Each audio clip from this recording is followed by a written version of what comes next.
ก็อยู่ในหลังกล้องนั่นแหละเบิ่งครับทั้งน้องเมฆเพิ่นจับกล้องอยู่แต่ว่าพอมันสถานการณ์แบบบ่ค่อยโอเคปานใดแล้วนะน้องเพิ่น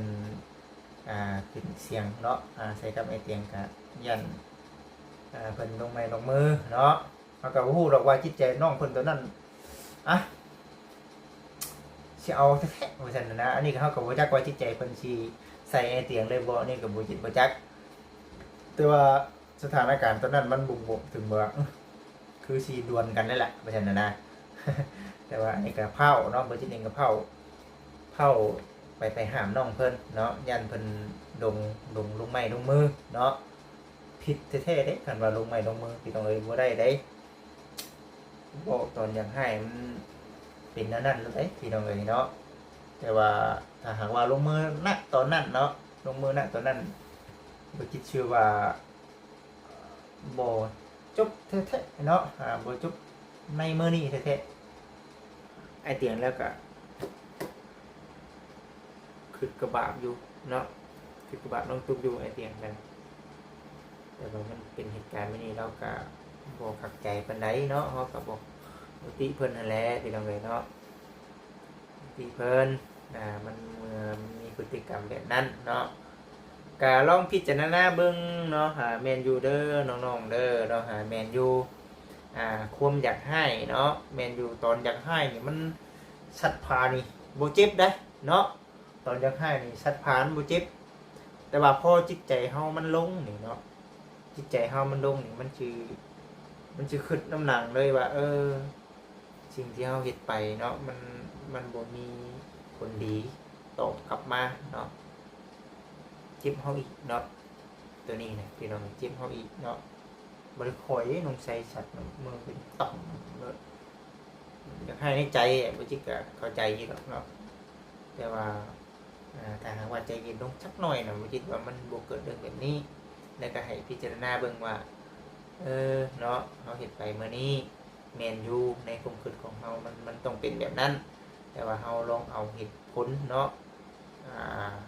เว้าให้กับทางอ้ายเพิ่นฟังเนาะมันบ่คักใจแน่นี่ได้อ้ายเอ้ยก็บอกเพิ่นแม่นอยู่เรื่องที่อ้ายเพิ่นว่าบ่คักก็บ่คักแล้วเพิ่นให้เนาะเพิ่นให้น้องขึ้นมาอยู่ก็เฮาก็โอเคเฮาแก้ไขเฉพาะหน้าไปก่อนเนาะเรื่องผู้อยู่ผู้ไปก็มันก็ขึ้นอยู่กับทางน้องสองครอบครัวน้องเนาะหักแพงกันเนาะน้องไรมีเงินมีคำเนาะพาลูกพาเมียสั่งครอบครัวใหม่ก็ที่เพื่อนที่สั้นใหม่ก็ได้เนาะหลังจากว่าครอบครัวคนเต้าไปเลยน้องได้น้องใช้ก็คือกันเนาะคันอยากออกก็ได้เนาะคันว่าเขามีเงินมีคำเนาะตัวนี้นะจากที่ว่าจิตคิดเบิ่งแต่ว่าให้ลูกเต้าออกนะออกก่อนสิ่งที่ว่าไปเนาะบ่จิตเชื่อว่าด้วยความเป็นห่วงนั่นแหละด้วยความเป็นห่วงของทั้งไอ้เตียงนั่นแหละเป็นห่วงยังเป็นห่วงเนาะน้องตุ๊กซึ่งน้องตุ๊กเป็นเมียน้องชัยเนาะซึ่งลูกในท้องก็เป็นลูกน้องชัยเนาะถ้าหากว่าเนาะมันเกิดเหตุการณ์คลอดบอลที่ว่าบ่คักนั่นแหละมันก็สิเป็นผลบ่ดีปานใดเนาะกับทางน้องๆเองเพราะฉะนั้นก็คือเว้าแน่นั่นแหละสิ่งที่ไอ้เพิ่นบอกมาเพิ่นบ่ได้หยังเนาะไอ้เตียงนะเพิ่นบ่ได้ว่าเพิ่นบ่ได้หยังมีแต่น้องๆทั้งสองคนนั่นแหละได้เนาะตัวนี้เด้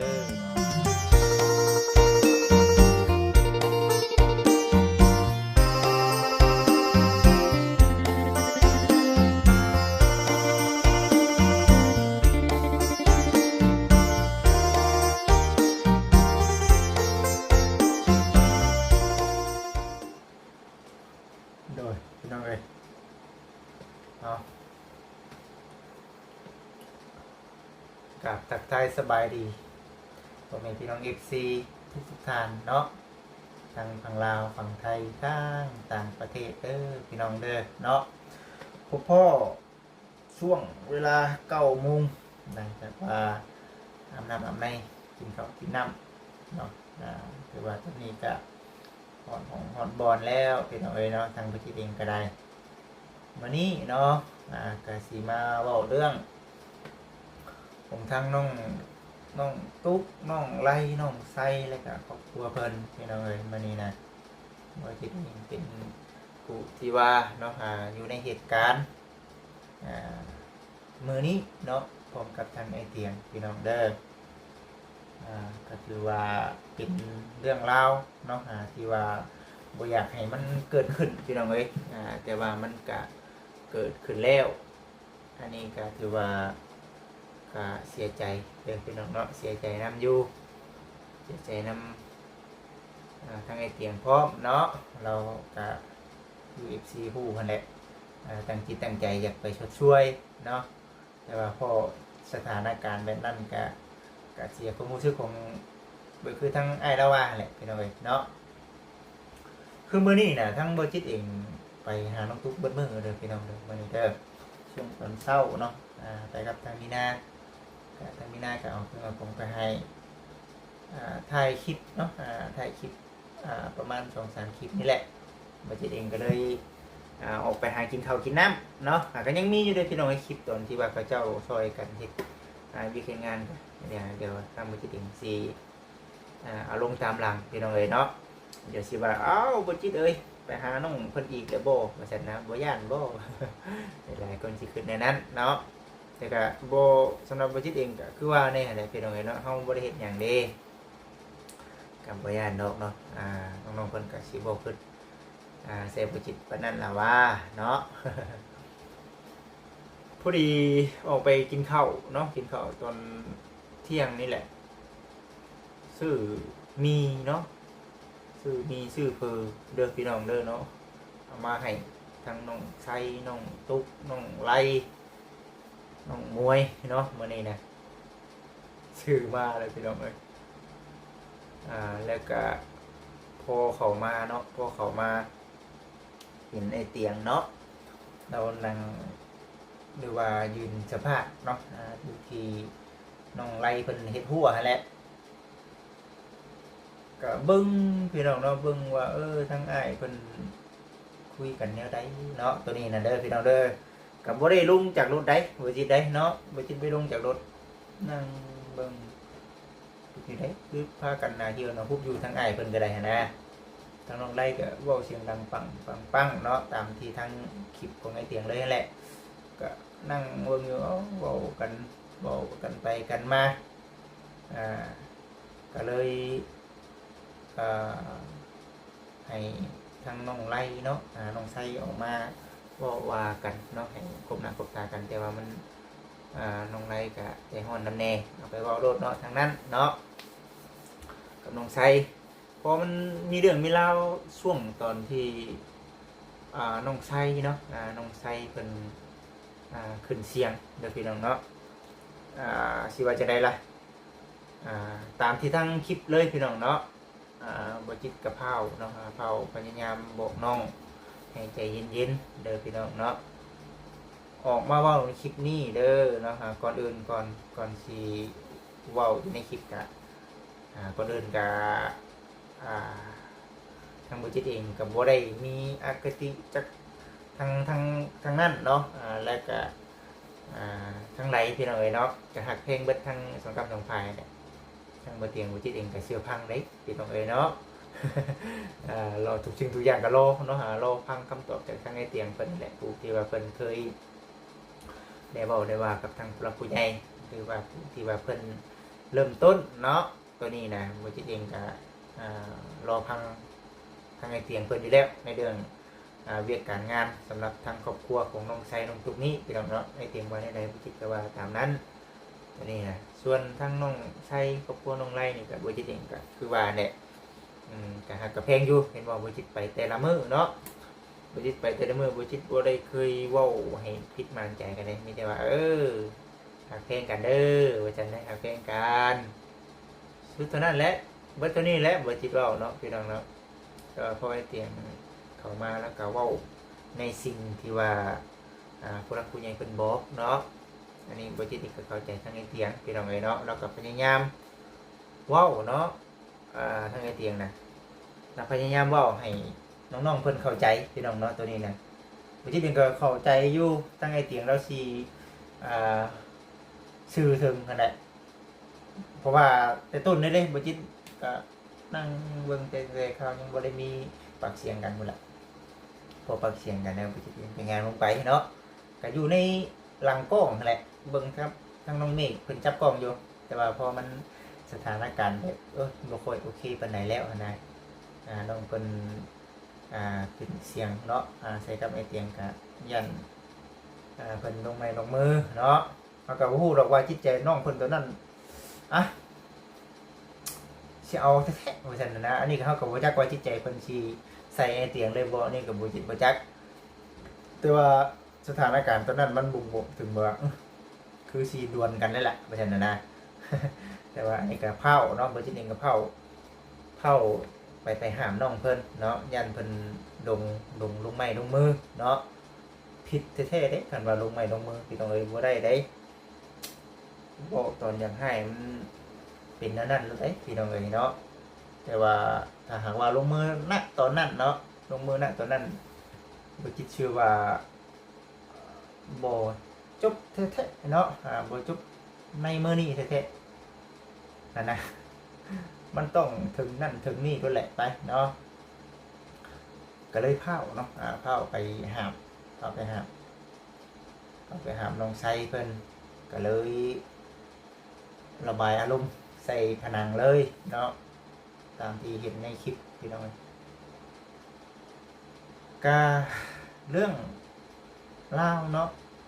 มันเกิดขึ้นแบบนี้เนาะสำหรับบุจิตภูที่ว่านั่งเบิ่งอยู่ในเหตุการณ์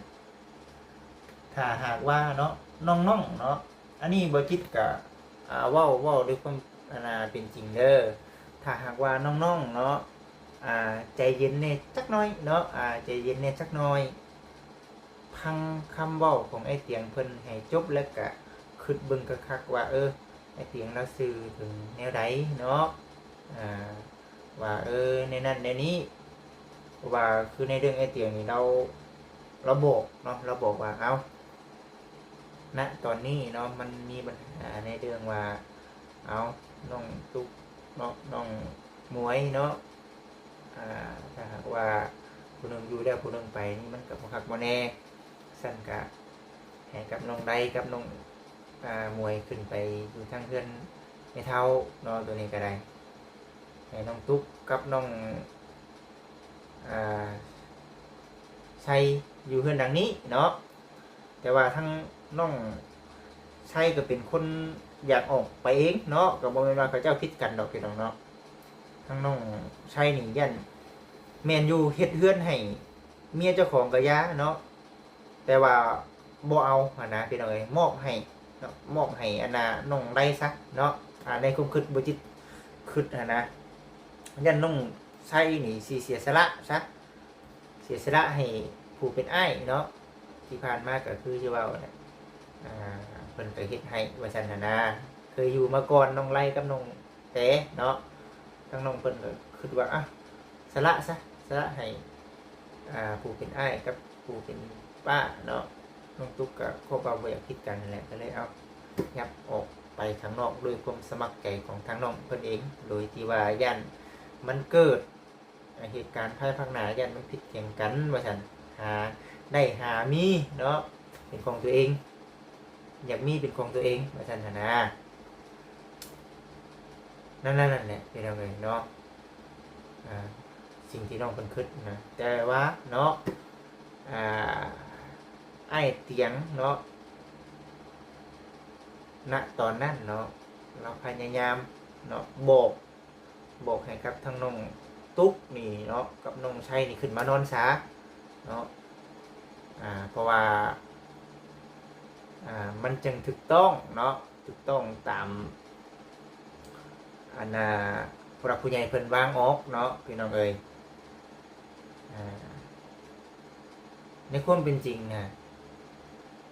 มันบ่มีผู้ใดได้ผู้ใดเสียได้ในเรื่องแบบนี้นะอยากให้น้องๆเพิ่นคิดเห็นจุดนี้เนาะจุดที่ว่าไอ้เตียงเราอยากบอกตัวนี้แหละมันบ่มีผู้ใดได้ผู้ใดเสียเนาะเพราะว่า คือน้องไล่เนาะก็คือว่าในหั่นแหละเนาะน้องไส้ก็เป็นน้องไล่เนาะเป็นน้องของน้องไดน้องตุ๊กก็เป็นน้องของน้องเต๋นะในเมื่อทั้งสองกรรมสองภัยเป็นอยู่อ่ากันบ่ได้เนาะรุ่นรุ่นเรื่อยกันยุกเนาะยุกมาเป็นของน้องส่วนเพื่อนทางนั้นก็ทางน้องตุ๊กกับน้องไส้ก็เป็นผู้ดำเนินการทั้งลูกทั้งเต้าเบิ่งแยงกันไปเนาะนะพี่น้องเอ้ย แต่ว่าในทางน้องๆผัดบุคคลในนั้นเนาะนั่นแหละพี่น้องเอ้ยตัวนี้ก็ได้ก็เลยว่าเกิดมีปากเสียงกันเนาะเกิดมีปากเสียงกันในเรื่องของทางเตียงนี่แหละในความเป็นจริงนี่ก็บ่อยากให้มันเป็นเด้อพี่น้องเด้ออยากให้มันเป็นก็เลยถึงฮอดในบ้านได้บ้านนี่ก็ได้เนาะถึงขั้นในบ้านเลยมื้อนี้นะว่าทางในบ้านเพิ่นก็เห็นคลิปเนาะผู้ที่ว่าทั้งน้องเพิ่นใส่อารมณ์กับแม่เตียงนะอันนี้คลิปนี้บ่จิตเองก็ขอชื่นชมเนาะทางในบ้านเพิ่นคือกันนั่นแหละที่ว่าเพิ่นเว้าด้วยเหตุด้วยผลเนาะแม่นอยู่ทุกบ้านก็ได้หั่นนะเพิ่นก็ฮักกระเพงคือกันนั่นแหละพี่น้องเอ้ยน้องทุกบ้านเพิ่นเนาะแต่ว่าเพิ่นก็เบิ่งเนาะเบิ่งด้วยเหตุด้วยผลหรือว่าเป็นกลางที่สุดเลยเนาะในเรื่องของบ้านแบบนี้พี่น้องเอ้ยเนาะบ่จิตย่องตะกี้ญาติได้อยู่พี่น้องเอ้ยเนาะว่าตรงๆโลดเด้อ ตะกี้ญาติอยู่ในบ้านแต่ว่าเห็นเราว่าเป็นกลางวันนี้เราก็มีความเป็นธรรมกับเหมาะสมอยู่ที่ว่าสิเป็นในบ้านก็ได้นะส่วนทั้งเรื่องเนาะของทั้งพ่อแม่เนาะแล้วก็ทั้งน้องไล่เองก็เพิ่นก็คือว่าแน่แหละก็มีแต่ว่าน้องๆเพิ่นอยากออกไปเองเนาะตัวนี้นะพี่น้องเอ้ยน้องเพิ่นอยากออกไปเองว่าซั่นนะบ่ได้มีไปบังคับเนาะบ่ได้มีไปบอกในนั้นว่าซั่นนะพี่น้องน้องๆเพิ่นอยากออกไปเองไปตั้งรักตั้งฐานเป็นของตัวเองว่าซั่นนะอันนี้คือพ่อกับแม่เนาะครอบครัวเพิ่นได้บอกได้ว่าเด้อพี่น้องเด้อส่วนทางน้องไล่เนาะนี่สิบ่จิตสิเว้าให้มันครบเพิ่นเลยซะน้องไล่นี่ก็ในความเป็นจริงนี่ก็อยากออกไปอยู่ว่าซั่นชวนเมียไปอยู่แต่ว่าน้องชายนี่ดึงไว้เนาะน้องชายนี่ดึงไว้ยันบ่มีคนเบิ่งเมียเนาะเวลาไปเฮ็ดเวียกเฮ็ดงานแหละไผสิเบิ่งลูกเบิ่งเมียนี่ก็นี่คือในมุมมองของทางน้องๆเพิ่นเนาะตัวนี้นะก็เลยขอเนาะขออยู่นำกันขอให้อยู่นำน้องตุ๊กแต่ว่าเนาะถ้าว่าน้องไส้เนาะเพิ่นขอแบบนั้นน่ะต้องได้มานอนนำกันเนาะนอนนำกันจึงไอ้เตียงเราจึงบ่ว่าเนาะตัวนี้เห็นผู้รักผู้ใหญ่เพิ่นจังบ่ว่านี่แหละถ้าหากว่าน้องไส้นี่ขอเนาะขอผู้เป็นป้าให้อยู่น้ำน้องตุ๊กเนาะเพราะฉะนั้นถ้าหากว่าผู้เป็นน้องขอขออ้ายแน่นี่นะทั้งน้องๆต้องขึ้นมานอนน้ำกันเนาะบ่จำเป็นต้องแยกไปนะพี่น้องเอ้ยเมนยูเนาะในอนาคตเฮาพุ่นกันอย่างง่ายกะโมเมนต์ว่าบ่ให้ง่ายได้เนาะให้คลอดก่อนเนาะให้คลอดก่อนหาได้หามีกับคันอยากออกเพื่อนออกชาติก็ออกได้แบบนี้ฮะนะไอ้เตียงนั่นก็จะขึ้นได้นี่แหละพี่น้องเอ้ยเนาะตัวนี้ ไอ้เตียงนั่นก็ยังบอกอยู่เด้เนาะเพื่อนดังนี้นะก็คือเบาแน่ฮะเนี่ยแล้วก็บ่อยากให้ป้าให้ทิมมันเนาะมันเป็นของที่ว่าทั้งผู้หลักผู้ใหญ่เพิ่นสร้างให้เนาะเพียงแต่ว่าเพื่อนดังนี้นะเพิ่นยกให้ทั้งน้องๆเพิ่นแล้วเนาะน้องตุ๊กก็มีส่วนน้องไล่ก็มีส่วนแต่ว่าในอนาคต ต่อไปเนาะเฮาก็อยู่นํกันฮักแพงกันผู้นั้นหาได้ผู้นี้ก็หาได้เนาะคันอยากออกเฮือนออกชั้นอยากปลุกเป็นของตัวเองก็ปลุกได้ให้แต่ว่าให้มันวิทย์เนาะให้มันวิทย์ปัญหาตัวเรื่องลูกเรื่องเต้าก่อนจากที่บ่จิตคิดนะไอ้ายเพิ่นก็สิคิดคือกันในนั้นทั้งน้องไล่กับทั้งไอ้ายเรากับโมเมนต์ว่าสิไล่ไปเลยได้พี่น้องเนาะแต่ที่บ่จิตคิดก็ได้เอานี่เอาความคิดของทั้งไอ้เตียงเลยได้ไอ้เตียงนี่คือสิบอกให้กับน้องไล่นี่เมื่ออยู่เพื่อนคุณก้อนและให้เรื่องราวมันเย็นเนาะได้จังกลับลงมาอยู่นำกันได้อย่างนี้นะพี่น้องเอ้ยตัวนี้คือจากที่บ่จิตอยู่ในเหตุการณ์เนาะเรื่องราวแล้วก็มาอธิบายความคิดของแต่ละคนเนาะไอ้เตียงแล้วก็จุดประสงค์ของเราเพียงแค่อยากบอกแบบว่าผู้ใดอยากออกก็ออกได้เนาะผู้ใดอยากอยู่ก็อยู่ได้เพียงแต่ว่าให้มันวิทย์ในลูกในเต้าก่อนแบบนี้นะพี่น้องเอ้ยเลี้ยงลูกเลี้ยงเต้าให้มันวิทย์ตรงที่ว่าข้อลูกข้อเต้าเนี่ยมันทรมานมันก็ไม่เตียงเพิ่นว่าแน่แหละ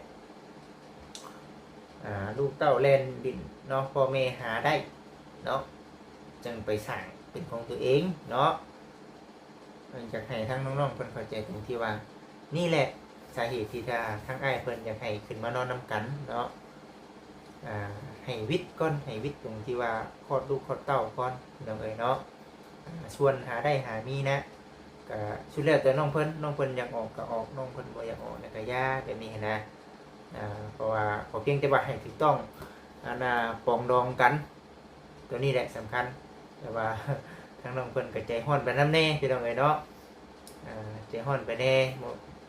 เกิดว่าไอ้เตียงเพิ่นไปไล่ในนั้นในนี้แต่ว่าทางน้องก็คิดอยู่ว่าแต่เรื่องเก่าในนั้นในนี้บ่จบบ่สิ้นที่เกิดผมอึดอัดใจเนาะที่เรียกมากก็เมื่อยแล้วแต่ว่าต้องพยายามได้เนาะพยายามถึงสิเมื่อยซำใดเนาะถึงสิเมื่อยซำใดก็ให้อดอยู่ในใจนี่เนาะเมื่อยก็ยิ้มพี่น้องเนาะเฮ็ดจิได้ซะโมเมนต์ว่าเราสิมาอยู่กับเราตลอดนะยิ้มตอบคำถามของเราแล้วก็แก้ไขปัญหาให้มันถึกจุดเนาะตัวนี้แหละคือสิ่งที่สำคัญนั่นแหละจังว่าพลาดไปแน่พลาดตรงที่ว่าน้องเพิ่นใจฮ้อนไปน้ำแน่เด้อแต่หากว่าน้องเพิ่นใจเย็นแน่สักหน่อยไม่คิดว่าเรื่องราวนี่คือซีโบเกิดขึ้นแบบนี้แต่หากว่าไอเตียงเพิ่นแนะนำมาเนี่ยเขาก็ตอบว่าโอเคไอ้ตามนั้นเลยไอ้เพิ่นเอาผู้นั้นมานั่งเว้านำกันให้มันครบดูเขาก็โดยเนาะเว้าว่ากันมานั่งเฮียงๆข้างกันก็เอาตามนี้แหละเนาะถ้าอ้ายว่าแน่นั้นเขาก็สิตามนั้นเพื่อให้สบายใจทั้งผู้รักผู้ใหญ่และก็ทั้งทีมงานและก็ทั้งน้องๆเองส่วนหลังจากนั้นเนาะผู้ใดสิไปผู้ใดสิอยู่นี่ก็จังว่ากันขอเพียงมันถูกต้องกันทักแจ้งกันนี่ก็โอเคแล้วพี่น้องเอ๋ยเนาะตัวนี้แหละสิ่งที่สำคัญจังว่าพลาดไปในสักน้อยเนาะแต่ว่าน้องเพิ่นใจเย็นปุ๊บบ่จิตเชื่อว่าสิบ่เกิดเหตุการณ์แบบนี้เรื่องราวมันก็สิบ่เป็นแนวนี้เพราะว่าไอ้เตียงแล้วก็สุดช่วยมาตั้งแต่ใดล่ะพี่น้องเอ๋ยเนาะตั้งแต่แม่ของน้องตุ๊กแล้วก็แม่ของน้องไส้เนาะแล้วก็ช่วยมาเราเห็นเนาะสภาพการกระลูกหลานบ้านเดียวกันกระลูกหลานบ้านเฮานี่แหละพี่น้องเอ๋ยเนาะก็นับถือเพิ่นส่วนทางบ่จิตเองก็บ่ได้มีอคติหยังเนาะบ่จิตฮักเพลงเบิดเอาเพลงเบิดเพียงแต่ว่าเฮาเห็นอยู่ในสถานการณ์แบบนั้นก็คือออกมาเว้าในความคิดเนาะภายในมื้อนี้เนาะแล้วก็จุดประสงค์ของทางไอ้เตียงเพิ่นมานี่เราแค่อยากบอกว่าง่ายไปก่อนเนาะให้น้องๆเพิ่นขึ้นมาอยู่นี้บ่แม่นว่าบ่มีสิทธิ์ถูกต้องปรองดองกันคนเฮามันอยู่ไกลกันมันฮักแท้งกันบางทีเว้ากันออกมาว่าเฮาลงมาอยู่นำได้บ่เฮาลงมาอยู่นำเฮาก็อยู่นำกันเลยแบบนี้นะทีนี้จุดประสงค์ของเรานะที่เราไปเราก็บ่ได้คิดได้มื้อนี้ก็ได้ว่าสิเป็นเรื่องเป็นราวแบบนี้เนาะ บัดที่นี่เนาะในเรื่องการเข้าไปหาเพิ่นเนาะตัวนี้นะบ่จิตขึ้นอยู่เด้อเดี๋ยวเนาะขึ้นหนักๆอยู่เนาะแต่จริงเนาะของบ่ทางบ่จิตน่ะอยากเข้าไปหาเพิ่นเนาะถ้าหากว่ามันบ่เกิดเรื่องแบบนี้เนาะบ่จิตเองก็สิพากันทีมงานกันเข้าไปอัปเดตคือพ่อแม่พี่น้อง FC เห็นนั่นแหละบ่จิตเข้าไปอัปเดตความเป็นอยู่ของทางน้องตุ๊กเนาะเกิดมีผู้รักผู้ใหญ่เพิ่นก็เห็นใจเนาะเพิ่นก็พากนั่นมาช่วยเนาะช่วยใครได้บัดนี้เนาะการน้องๆเพิ่นนั่นแหละไล่ยันว่าเฮาก็อยากซอยพี่น้องเอ้ยเนาะตัวนี้แหละสำคัญเนาะแต่ว่าพอมันพอเกิดเรื่องแบบนี้เกิดขึ้นเลยเฮาก็คิดอยู่คันสิเข้าไปก็เฮายันทั้งนั้นเขาเจ้าบ่ต้อนรับแน่เนาะในเมื่อเฮาก็ได้ยินอยู่ว่าเขาเจ้าก็บ่อยากให้เข้าไปรบกวนแล้วบัดนี้แล้วก็ทาง FC เพิ่นสิว่าจังไดเนาะถ้าเฮาเข้าไปหันนะพี่น้องเอ้ยสำคัญหลักๆเนาะจิตหนึ่งใจเดียวกันเนาะตัวของทั้งน้องตุ๊กนี่แหละสำคัญที่สุดสิเดนไปหาพ่อกับบ่ได้สิเดนไปหากับบ่ได้เนาะสิกลับเมื่อบ้านกับบ่ได้บ้านนี้ก็ได้สิเว้าหลายอยู่ทั้งผัวกับบ่ได้เพราะว่าฮักได้สาเหตุใดบ่คิดเชื่อว่าฮักนั่นแหละน้องตุ๊กถามเบิ่งมื้อนี้ก็มันต้นเนาะก็เข้าข้างทั้งลูกผัวไผลาวหั่นแหละก็บ่อยากพิดกันบ่อยากให้มันมังกันหั่นแหละบ่จิตเบิ่งครั้งแรกน้องตุ๊กก็เลยต้นไปหาทั้งผัวแหละลูกผัวไผก็ฮักคือเว้าเนี่ยไปดอกเพียงแต่ว่ามันเกิดเรื่องราวบ่ได้เกิดขึ้นมันก็ได้บ่งามเพราะฉะนั้นเนาะความอุกอังใจเนาะของทางน้องตุ๊กนี่บ่จิตว่า100ทั้ง100นี่โอ้ยหลายแน่นอนแต่ว่าสิไปหน้ากับบ่ได้สิถอยหลังกับบ่ได้เอานะพี่น้องเอ้ยวันนี้มาคือเห็นตอนคลอดแล้วบาดนี่ทีมงานทำบ่เข้าไปผู้รักผู้ใหญ่เพิ่นบ่ช่วยตัวนี้เฮาก็โอ้ยอยากรู้สึกว่าลำบากอยู่แต่ว่าเนาะก็สิเป็นการตัดสินใจของทั้งครอบครัวเพิ่นนั่นแหละบ่เข้ามาก็บ่เป็นหยังเนาะลูกเมียเฮาลูกไผเฮาเนาะมาเบิ่งอีกได้อันนี้ก็อีกเป็นอีกส่วนนึงเนาะกับบ่ตีน้องๆเพิ่นตัวนี้เด้อเนาะเว้าเพื่อไว้นี่แหละน้องๆเพิ่นก็บ่ได้ว่าเราพี่น้องเอ้ยแต่ว่าที่ผ่านมาเฮาก็เห็นอยู่นะมันก็ยังได้ชดช่วยคือเก่าอยู่นะพี่น้องมันลำบากเรื่องเขาเรื่องน้ำมันเนาะคิดอยู่นะพี่น้องเอ้ยตัวนี้นะเนาะนั่นแหละว่าจริงว่าโอ้บ่น่าเนาะบ่น่าสิเกิดขึ้นเลย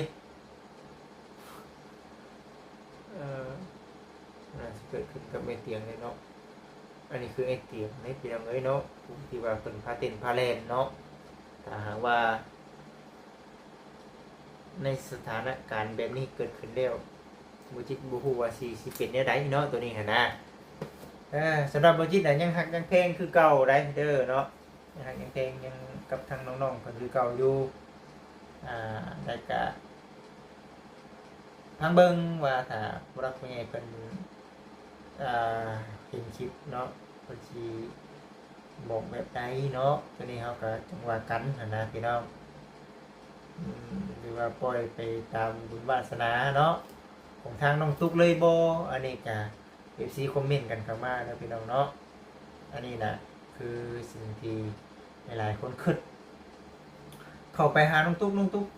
ดุมันขยันพี่น้องเนาะเฮ็ดอยู่เฮ็ดกินเนาะพาเฮ็ดนั่นเฮ็ดนี่ตานี่บ่ได้อยู่ซื่อๆเนาะกินในนั้นนี่เนาะย่องเพิ่นได้บ่จิตสำหรับบ่จิตสามีหน้าไปก็ยังอยากไปหาอีกนี่กระบะน้องเพิ่นเลยตัวนี้แหละคือสำคัญอยู่พี่น้องพอเกิดเรื่องเหตุการณ์แบบนี้เนี่ยมันก็ได้เงยๆแล้วบัดบ่จักความสิว่าไอ้เตียงแล้วก็คือกระบะอยู่เนาะคือกระบะน้องตุ๊กอยู่ไอ้เตียงกัน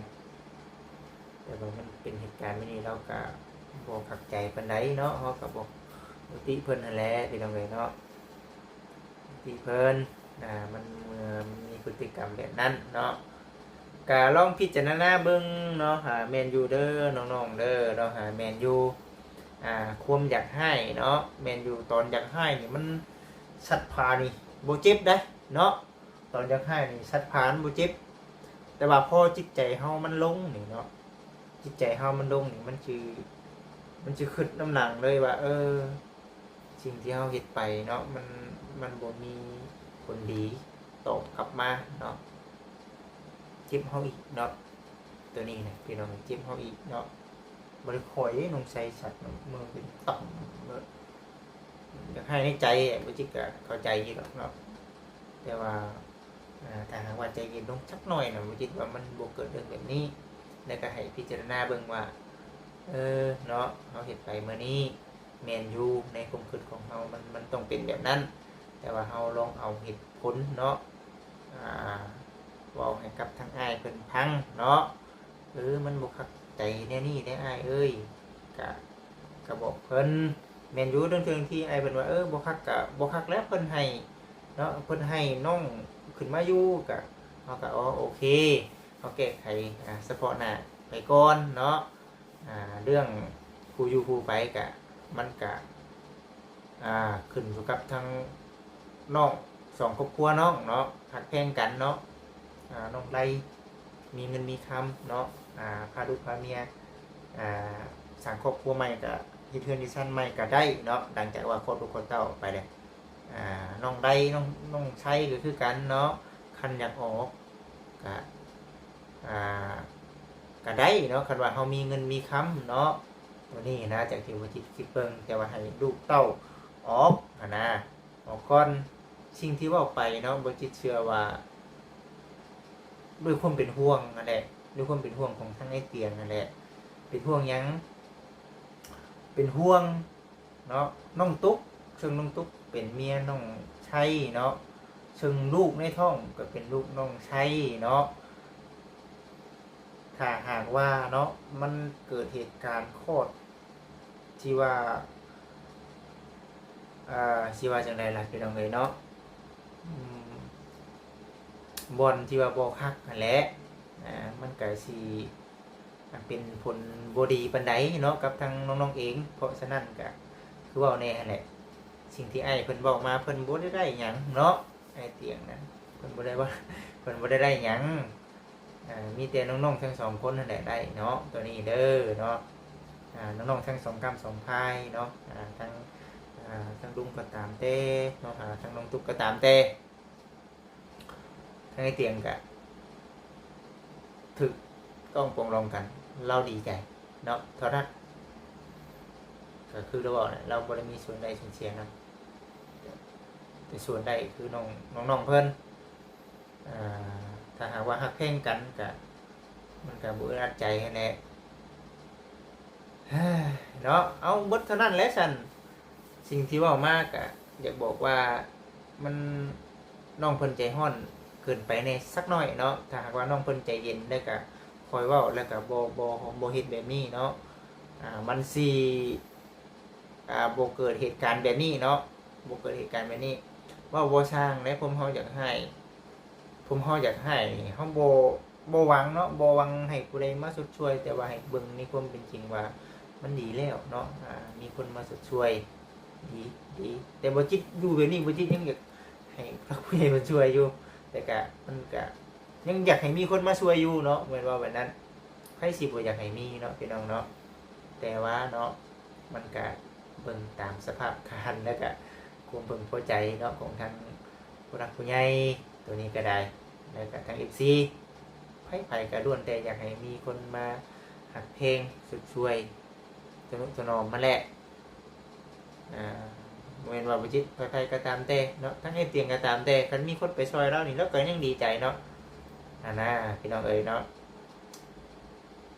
น้องๆเพิ่นก็คือกันเนาะมีคนช่วยมาดีแล้วนะเนาะเอาแน่นั่นเลยใส่พี่น้องเอ๋ยตัวนี้นะผิดพลาดประการใดก็ขอโทษขออภัย FC หลายๆเด้อเนาะแล้วก็ทั้งน้องๆหนุ่มๆนำถ้าหากว่าได้เบิ่งคลิปนี้นี่ก็ทั้งบ่จิตเองก็บ่ได้มีอคติหยังเนาะเพียงแต่ว่าอยากบอกว่าน้องเพิ่นใจร้อนไปนำแน่เนาะอยากใจร้อนเกินไปโพดถ้าหากว่าน้องเพิ่น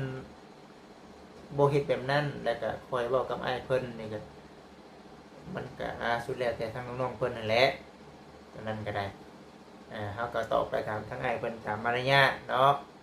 เฮ็ดไปตามที่ว่าเพิ่นบอกก็มันก็บ่มีปัญหาหยังต่อไปภายภาคหน้าเฮาหักแกล้งกันเฮาก็มาอยู่นํกันคือเก่าผู้สิออกไปก็ลูกเต้าเฮาวิทย์เด้เฮาก็ออกไปได้เพียงแต่ว่าสถานการณ์ตอนนี้เนาะมันกำลังลำบากกำลังยากอยู่ก็ขึ้นมาอยู่นํกันไผใหญ่ไผน้อยไผใหญ่ไผใหญ่ไผใหญ่ไผน้อยเนาะขอให้มาอยู่นํกันเต้าโฮมกันเนาะผู้ใดหาได้หามีผู้ใดอยากออกก็ออกเนาะสำหรับทางวิธีคิดเอาว่าเนาะ